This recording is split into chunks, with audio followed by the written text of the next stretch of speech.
احمد 4 سال بعد پاکستان واپس آیا ہے۔ وہ بیرون ملک سے پیسے کما کر آیا لیکن اپنے گھر والوں کو کچھ نہیں بتایا۔ ایئرپورٹ سے سیدھا ایک ٹیکسی کرتا ہے اور ڈرائیور کو اپنے گاؤں کا پتہ دیتا ہے کہ ادھر لے چلو۔ راستے میں احمد سوچوں میں گم تھا کہ اتنے دن بعد اپنے والدین کو دیکھوں گا تو وہ کتنے خوش ہوں گے اور میرا دل بھی بہت ہلکا ہو جائے گا۔ ابھی یہ سوچ ہی رہا تھا کہ شہر سے باہر نکلتے ہی ڈرائیور گاڑی روک کر کہتا ہے کہ صاحب مجھے یہاں ایک چھوٹا سا کام ہے، اگر آپ کو جلدی نہ ہو تو 2 منٹ لگیں گے۔ احمد کہتا ہے کوئی بات نہیں، کر لو اپنا کام، میں گاڑی میں انتظار کرتا ہوں۔ ڈرائیور اتر کر چلا جاتا ہے اور احمد کی نظر اچانک مسجد کے باہر بیٹھے ہوئے فقیر پر پڑتی ہے۔ ان میں سے ایک بزرگ بالکل اس کے والد جیسے لگ رہے تھے۔ جب وہ غور سے دیکھتا ہے تو پہچان لیتا ہے کہ یہ کوئی اور نہیں بلکہ اس کے والد ہی ہیں، جس کے بارے میں اس کی بیوی نے بتایا تھا کہ وہ پچھلے 4 مہینے سے گاؤں میں رہ رہے ہیں۔ آخر کیا وجہ تھی کہ اس کے والد فقیروں کی صف میں بیٹھے تھے اور بیوی نے یہ کیوں کہا تھا کہ وہ لوگ 4 ماہ سے گاؤں میں رہ رہے ہیں؟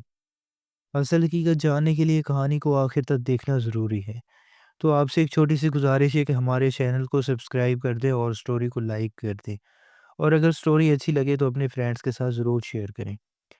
پنجاب کے ایک چھوٹے سے گاؤں میں ایک خاندان رہتا تھا۔ خاندان میں والد، والدہ اور ان کا ایک بیٹا تھا۔ والد کا نام رحمت علی تھا اور والدہ کا نام نسرین تھا، اور بیٹے کا نام احمد تھا۔ احمد، رحمت علی اور نسرین خوشی خوشی اپنے گھر میں رہتے تھے۔ وقت گزر گیا، احمد پڑھ لکھ کر جوان ہوا اور شادی کے قابل ہو گیا۔ والدین نے ان کی شادی کے لیے رشتہ ڈھونڈنا شروع کیا اور آخر کار انہیں ایک لڑکی پسند آ گئی۔ لڑکی کا نام ثنا تھا۔ احمد کی شادی ثنا سے کر دی گئی۔ شادی کے بعد نئی دلہن گھر میں آ گئی اور زندگی اچھی طرح چلنے لگی۔ کوئی پریشانی نہیں تھی، لیکن جس گاؤں میں احمد اور اس کا خاندان رہتا تھا وہ کافی پسماندہ تھا۔ وہاں موبائل کا نیٹ ورک ہی نہیں آتا تھا اور اوپر سے بجلی بھی اکثر جاتی رہتی تھی۔ احمد نہیں چاہتا تھا کہ وہ اپنی زندگی اسی طرح گزارے جیسے اس کے والدین نے غربت میں گزاری۔ وہ پڑھا لکھا تھا اور سوچا تھا کہ مجھے اچھی نوکری ملنی چاہیے تاکہ میرا خاندان اچھے سے زندگی گزار سکے۔ اس لیے ایک دن اس نے اپنے والدین سے کہا کہ اماں ابو، اگر آپ کو برا نہ لگے تو کیا ہم لوگ شہر میں رہ سکتے ہیں؟ وہاں میں کوئی نوکری کر لوں گا اور آپ لوگ بھی میرے ساتھ رہ لینا۔ یہ سن کر والدین نے کہا بیٹا اگر تو ترقی کرنا چاہتا ہے تو ہمیں کوئی اعتراض نہیں، تو پہلے جا کر نوکری تلاش کر، اگر اچھی نوکری مل جائے تو ہمیں بھی بلا لینا۔ اس کے بعد احمد اپنے پنجاب کے گاؤں سے سیدھا لاہور آ گیا اور وہاں نوکری تلاش کرنے لگا۔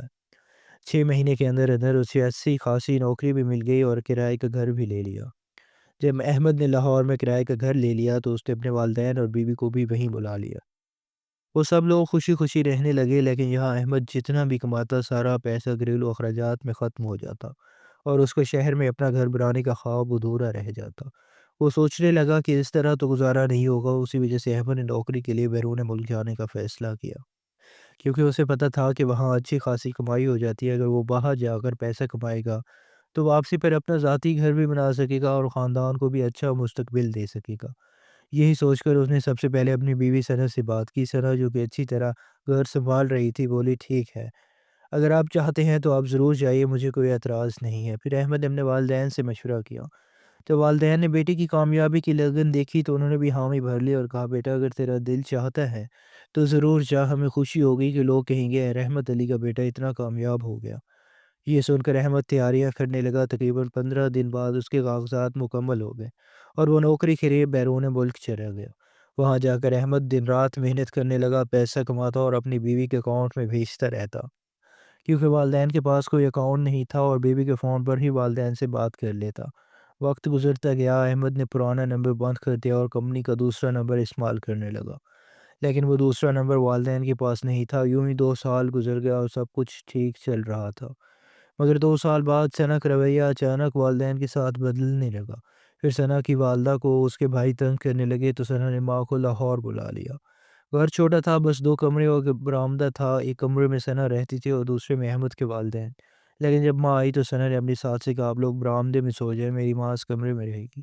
نسرین بیوی نے کہا بیٹی میری کمر میں درد رہتا ہے، میں زمین پر نہیں سو سکتی، لیکن ثنا باضد رہی، میری ماں پہلے ہی بہت پریشان ہے، اگر زمین پر سوئی تو اسے برا لگے گا، آپ لوگ باہر ہی سو جائیں۔ ساس سسر نے سوچا کہ چلو چند دن کی بات ہے اور مان گئے۔ یوں رحمت علی اور نسرین برآمدے میں سونے لگے اور ثنا نے اپنی ماں کو کمرے میں بسا دیا۔ کچھ وقت گزرا، احمد اب اور بھی مصروف رہنے لگا اور وہ صرف بیوی سے بات کرتا اور والدین کا حال معلوم کرتا۔ والدین کے ساتھ براہ راست رابطہ بہت کم رہ گیا۔ اب ثنا کا رویہ مزید بدل گیا، وہ والدین پر ظلم کرنے لگی اور انہیں تکلیف دینے لگی۔ اس کی ماں اسے بہکاتی کہ جیسے تیری بھابھی مجھے ستاتی تھی ویسے ہی تو بھی اپنے ساس سسر کے ساتھ کر۔ والدین پریشان ہو گئے، اگر کچھ کہتے تو بہو الٹا جواب دیتی کیونکہ احمد کا رابطہ براہ راست تو نہیں تھا۔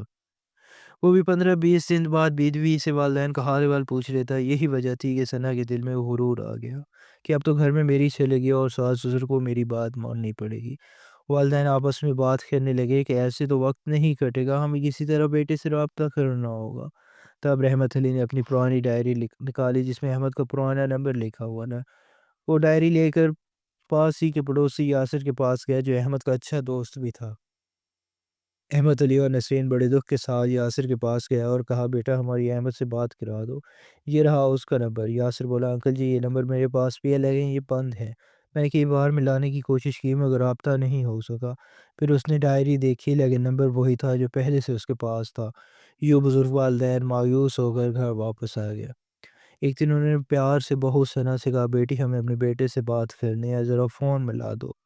مگر ثنا جواب اچھی طرح سمجھ چکی تھی کہ اگر ساس سسر نے بیٹے سے بات کی تو شکایت کر دیں گے، سیدھا انکار کر دیا۔ اس کے پاس وقت نہیں ہے، وہ تم سے بات نہیں کر سکتے۔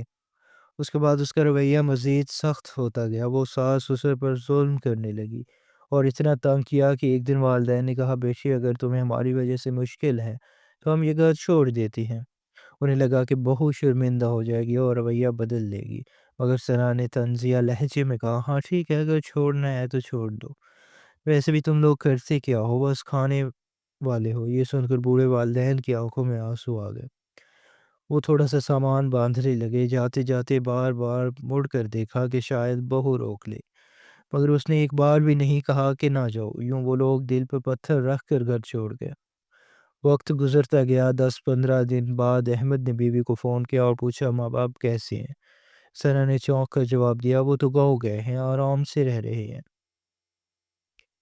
اسے یقین تھا کہ گاؤں میں نہ نیٹ ورک ہے نہ احمد تصدیق کر سکتا ہے۔ اس نے یہ نہیں سوچا کہ ایک دن یہ سچائی کھل جائے گی تو کیا جواب دے گی، لیکن اس وقت وہ بس آج کے بارے میں سوچ رہی تھی۔ یوں ہی 4 مہینے گزر گئے، ادھر احمد کے 4 سال مکمل ہو گئے تھے اور اب وہ واپس آ سکتا تھا۔ واپسی سے پہلے اس نے سوچا کہ بیوی کو بتا دوں، پھر خیال آیا کہ کیوں نہ سب کو سرپرائز دوں اور سب سے پہلے والدین سے ملوں جو گاؤں میں ہیں۔ یہی سوچ کر اس نے ٹکٹ بک کی اور لاہور ایئرپورٹ پر اتر گیا۔ ایئرپورٹ سے ایک ٹیکسی کی اور ڈرائیور کو اپنے گاؤں کا پتہ دے دیا۔ احمد نے بیرون ملک میں خوب پیسہ کمایا تھا اور خاندان کا خرچ بھی اچھے سے چلایا تھا۔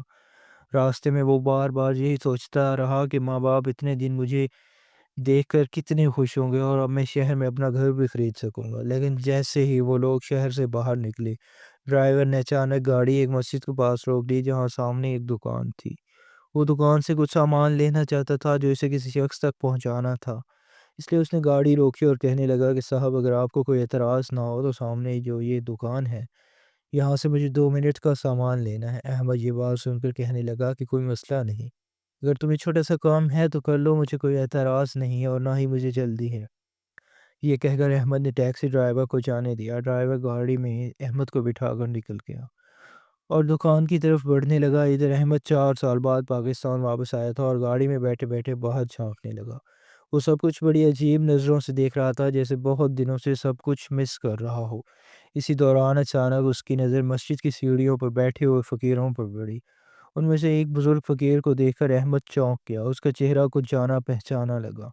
پہلے تو احمد نے نظر ہٹا لی لیکن پھر دوبارہ دیکھنے پر اس نے پہچان لیا کہ وہ کوئی اور نہیں بلکہ اس کا اپنا والد رحمت تھا، جس کے بارے میں اس کی بیوی نے کہا تھا کہ وہ لوگ گاؤں میں رہتے ہیں۔ یہ دیکھ کر احمد حیران رہ گیا۔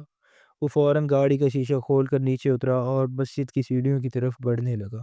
اتنے میں بھی ٹیکسی ڈرائیور واپس آ گیا اور احمد کو گاڑی سے اترتے دیکھ کر آواز دی صاحب میں آ گیا ہوں، تھوڑی دیر کی ہی بات تھی، آپ کہاں جا رہے ہیں؟ مگر احمد نے کوئی جواب نہ دیا اور آہستہ آہستہ اس فقیر کے پاس پہنچ گیا۔ فقیر نے احمد کو پہچانے بغیر اس کے سامنے ہاتھ پھیلا دیا۔ یہ دیکھ کر احمد کی آنکھیں بھر آئی اور فوراً بیٹھ گیا اور کہنے لگا ابو آپ یہاں اس حالت میں کیسے؟ کیا ہوا آپ کو؟ آپ بھی کیوں مانگ رہے ہیں؟ یہ سنتے ہی احمد نے سر اٹھایا اور سامنے اپنے بیٹے احمد کو دیکھ کر ان کی آنکھوں میں آنسو آ گئے۔ احمد نے فوراً اپنے والد کو کندھوں سے پکڑ کر اٹھایا اور گلے سے لگا لیا۔ پھر بولا، ابو آخر ایسا کیوں؟ بیوی نے تو کہا تھا آپ گاؤں میں رہتے ہیں، وہاں کیا مسئلہ ہوا کہ آپ یہاں آ گئے؟ والد نے آہستگی سے کہا، نہیں بیٹا ایسا نہیں ہے، اصل میں تمہاری بیوی نے ہمیں گھر سے نکال دیا تھا، اس کے بعد ہم در در کی ٹھوکریں کھاتے رہے۔ یہ سن کر احمد کو یقین نہ آیا، وہ کہنے لگا یہ کیسے ممکن ہے؟ اس نے تو کہا تھا آپ کو گاؤں کا ماحول پسند ہے اس لیے وہاں رہتے ہیں۔ والد نے کہا، نہیں بیٹا اصل حقیقت کچھ اور ہے۔ تمہاری ساس جب گاؤں سے آئی تو اس نے تمہاری بیوی کے کان بھرنے شروع کیے، پھر اس نے ہمارے ساتھ بلا سلوک کرنا شروع کر دیا۔ ہم نے مجبور ہو کر گھر چھوڑ دیا اور یہاں سڑک کنارے ایک چھوٹی سی جھوپڑی بنا لی۔ تمہاری ماں وہیں ہے، اب ہم خود کما نہیں سکتے تو ماں تانگ کر گزارا کرتے ہیں۔ یہ سن کر احمد کی آنکھوں میں آنسو آ گیا، اس نے والد کا ہاتھ پکڑا اور کہا، ابو مجھے ماں سے ملاؤ۔ پھر احمد کو اپنے ساتھ لے کر جھونپڑی کی طرف گیا۔ وہ جھونپڑی سڑک کنارے ترپال سے بنی ہوئی تھی جہاں احمد کی ماں بھی تھی۔ جیسے ہی احمد نے ماں کو دیکھا وہ لپک کر ان سے لپٹ گیا اور ساروں کا تار رونے لگا، کہنے لگا، اماں ابو مجھے معاف کر دی، مجھ سے بہت بڑی غلطی ہوئی کہ میں نے اپنی بیوی پر اندھا یقین کیا۔ اب دیکھنا میں اسے اچھے سے سبق سکھاتا ہوں۔ دوسری طرف ٹیکسی ڈرائیور بھی یہ سب باتیں سن رہا تھا اور سن کر بہت حیران ہوا۔ پھر احمد اپنے والدین کو ٹیکسی میں بٹھاتا ہے اور ڈرائیور سے کہتا ہے کہ انہیں ہوٹل لے چلو۔ وہاں پہنچ کر احمد انہیں اچھا کھانا کھلاتا ہے اور کمرے لے کر اپنے والدین کو وہاں ٹھہرا دیتا ہے، کیونکہ وہ اپنی بیوی کا اصل چہرہ دیکھنا چاہتا تھا کہ وہ اس معاملے کو کس طرح سنبھالتی ہے۔ احمد نے والدین کو کچھ نہیں بتایا اور کہا، اماں ابو میں شام کو واپس آؤں گا، ابھی مجھے ایک ضروری کام ہے۔ یہ کہہ کر وہ سیدھا اپنے گھر چلا گیا۔ وہاں اس کی بیوی ثنا اپنی ماں کے ساتھ صوفے پہ بیٹھی تھی، خوشی خوشی ٹی وی دیکھ رہی تھی۔ جیسے ہی ثنا نے احمد کو گھر میں داخل ہوتے دیکھا تو وہ چونک گئی اور بولی، آپ یہ کیسے؟ بتایا بھی نہیں کہ آپ آ رہے ہیں۔ احمد کو بہت غصہ آیا مگر اس نے قوت پر قابو رکھا اور کہا، چلو اماں ابا کے پاس چلتے ہیں، ان سے بھی ملنا ہے۔ ثنا بہانے بنانے لگی، ابھی تو آئے ذرا آرام کر لو، کل چلیں گے۔ یعنی ابھی بھی وہ بات چھپانے کی کوشش کر رہی تھی۔ احمد نے پوچھا، اور امی جی یہاں کیا کر رہی ہیں؟ اس پر ثنا کی ماں بولی، بیٹا مجھے میرے بیٹے اور بہو نے بہت پریشان کر دیا تھا اس لیے میں یہاں آ گئی تھی۔ دوستو جڑے رہیے، آگے سٹوری بہت انٹرسٹنگ ہونے والی ہے۔ احمد نے جواب دیا، جی بالکل امی جی آپ نے صحیح کہا، بہو کو کوئی حق نہیں کہ بزرگوں کو تنگ کرے۔ یہ سن کر ثنا کے چہرے کا رنگ اٹھ گیا کیونکہ حقیقت میں وہی سب کر چکی تھی۔ اس نے بات بدلتے ہوئے کہا، آپ فریش ہو جائیں، میں کھانا لگاتی ہوں۔ سفر لمبا تھا نا؟ مگر احمد بولا، نہیں میں کھا کر آیا ہوں، بلکہ میں آج تمہیں شاپنگ کرانے لے جانا چاہتا ہوں کیونکہ شادی کے بعد کبھی موقع نہیں ملا۔ یہ سن کر ثنا خوش ہو گئی۔ احمد نے کہا، چلو اپنی ماں کو بھی ساتھ لے لو، انہیں بھی دل کھول کر شاپنگ کراؤں گا۔ وہ دونوں خوشی خوشی ٹیکسی میں بیٹھ گئے اور احمد انہیں مارکیٹ لے گیا۔ وہاں پہنچ کر احمد نے دونوں کو اتارا اور خود ٹیکسی لے کر ہوٹل واپس چلا گیا۔ اصل میں احمد کا پلان یہ تھا کہ اگر وہ گھر پر ہی سب بتاتا تو ثنا اور اس کی ماں فوراً گھر چھوڑ دیتی۔ وہ انہیں احساس دلانا چاہتا تھا کہ دھوکہ ملنے کا درد کیا ہوتا ہے۔ ادھر ثنا نے گھر آ کر دیکھ کر احمد کو فون کیا اور بولی، کہاں چلے گئے ہمیں چھوڑ کر؟ احمد پوری کہانی کھول دی اور کہا، تمہیں لگا مجھے کچھ پتہ نہیں؟ میں نے سب سے پہلے والدین کو دیکھا تھا، اب پتہ چلا نا دھوکہ ملنے کا درد کیسا ہوتا ہے۔ اب دوبارہ اس گھر یا گاؤں کا رخ مت کرنا، میں تمہیں طلاق دے رہا ہوں، چند دن میں وکیل سے کاغذات تیار کرا لوں گا۔ یہ سن کر ثنا روتی رہی اور معافی مانگتی رہی مگر احمد نے فون کاٹ دیا۔ پھر ثنا مجبور ہو کر میکے چلی گئی۔ کچھ دن بعد احمد والدین کو لے کر واپس اسی گھر میں آ گیا اور پھر عدالت کے ذریعے ثنا کو طلاق دے دی۔ بعد میں ایک چھوٹا سا نیا گھر خرید کر والدین کے ساتھ رہنے لگا۔ والدین نے احمد سے دوسری شادی کا کہا مگر اس نے انکار کر دیا، نہیں اماں ابو، اگر دوسری بیوی نے بھی آپ کے ساتھ زیادتی کی تو یہ میرے لیے ناقابل برداشت ہو۔ دوستو یہ تھی آج کی کہانی کہ آپ نے بھی کبھی کسی کو اتنا چاہا ہے کہ اس کا دھوکہ آپ کی روح کو ہلا دے؟ کمنٹس میں ضرور بتائیے۔ اگر کہانی پسند آئی ہو تو لائک اور سبسکرائب کریں، پھر ملیں گے کل ایک نئی ویڈیو کے ساتھ۔ اللہ حافظ۔